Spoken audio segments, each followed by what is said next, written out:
Черкесский вопрос является важнейшим вопросом, включающим в себя много разных составляющих. Это и проблема отношения к истории, как ее описывать, и я считаю, что тут еще нам надо пройти огромный и длительный путь, уйдя от официальной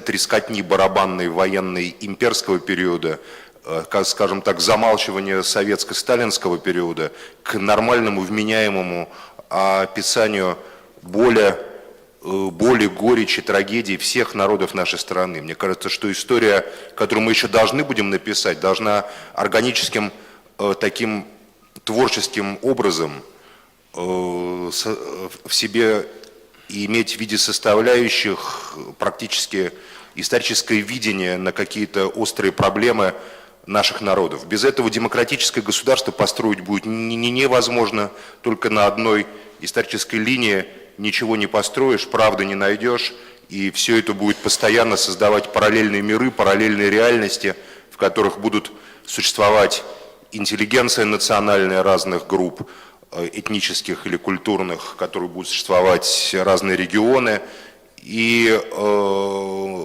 связующим звеном будут только силовые структуры и относительно какая-то форма бюрократии, что крайне ненадежно, конечно, для единства нашей огромной страны. В связи с этим обсуждение судьбы мухаджиров, их возвращение потомков их на родину, мне кажется, крайне значимым политическим вопросом. Есть масса нюансов, которые, мне кажется, надо обсуждать с холодной, трезвой головой, не впадая в такой пропагандистский или какой-то политический раж. Здесь есть первый нюанс. Мне представляется несколько опрометчивым и неполезным привязывать к временным драматическим ситуациям в Сирии, которые, поверьте, закончатся рано или поздно, судьбу черкесов. Черкесы в Сирии никогда не испытывали никаких проблем, никаких притеснений. Если я не прав, то поправьте меня. Но я ничего не слышал о каких-то притеснениях, проблемах, связанных с жизнью черкесов в Иордании, в Сирии, в Израиле, в Ливане, в других регионах Ближнего Востока. А они, будучи трагическими изгнанниками со своей родной земли, были приняты народами этих мест, государственными какими-то структурами, которые там возникли. И сегодня временный кризис в Сирии, который еще неизвестно, как закончится, между прочим. Я не думаю, вот я лично не готов положить 100%, что правительство Асада рухнет, как рухнуло, допустим, правительство в Ливии. То, о чем нам вещают со всех телеэкранов, по моему анализу, по моим контактам в Сирии или в палестинском движении сопротивления, которое неплохо понимает ситуацию, правительство достаточно твердо стоит на своих ногах и контролирует в целом ситуацию. Армия лояльна президенту, и в целом, как мне думается, Сирия сумеет пройти этот драматический период и выйти на политические реформы, которые смогут ее ввести в новый какой-то цикл истории. Поэтому, когда мы сегодня поднимаем вопрос о прямо вот какой-то вывозе, чуть ли не вывозе черкесов из Сирии, мне кажется, мы играем несколько на руку тем силам, которые хотят показать процессы в Сирии необратимыми и дестабилизационными. Никакой прямой угрозы именно черкесам сегодня в Сирии нету. Есть проблемы в отношениях между алавитами и суннитами, между шиитами и суннитами. Цепляет это христиан, которые занимают определенную позицию, но не черкесов. Поэтому какая-то такая вот авральная ситуация, она может просто в том числе повредить или идти вразрез, в том числе и с дипломатическими усилиями Российской Федерации и той позиции, которую занимает Россия по сирийскому вопросу. Но с другой стороны, мы знаем прекрасно, что никогда ни один черкес или представители других кавказских народов, потомки которых были помимо своей воли изгнаны с территории коренного из их коренных земель на территории тогдашней Османской империи, не отказывался от мечты приехать и вернуться на землю своих предков. Это законное и справедливое желание, конечно, мы должны ему всячески помогать и содействовать. Здесь возникают несколько проблем. Первое.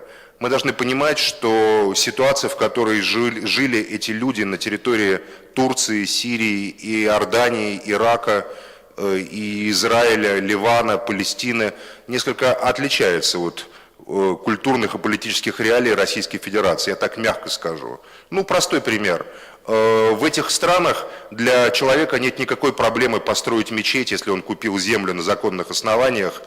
Вот он купил землю и захотела община построить на этой земле мечеть. А теперь представьте себе, что люди точно так же, как бы привыкшие к нормальному правовому, скажем так, диалогу с государством, к праву собственности, точно так же покупают землю в Адыгее или в Карачаево-Черкесии или в других регионах и захотят построить мечеть. Но вы сами понимаете, каким это приведет суетежу со стороны Следственного комитета, ФСБ и еще многих разных других структур, которые будут подозревать в этом все, что угодно. Ваххабизацию, шариатизацию, исламизацию. Кроме нормального, человеческого просто отношения людей, которые не видят в этом ничего другого, кроме своего естественного права, к реализации которого они привыкли в Турции или в Сирии. Я в Турции проехал по черкесским селам на Черноморском побережье Кавказа.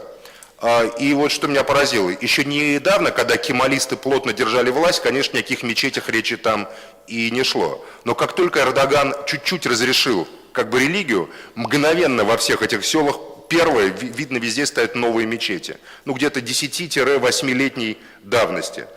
Мне думается, что надо готовить людей к тому, что на территории Российской Федерации, к сожалению, будет не все так волшебно.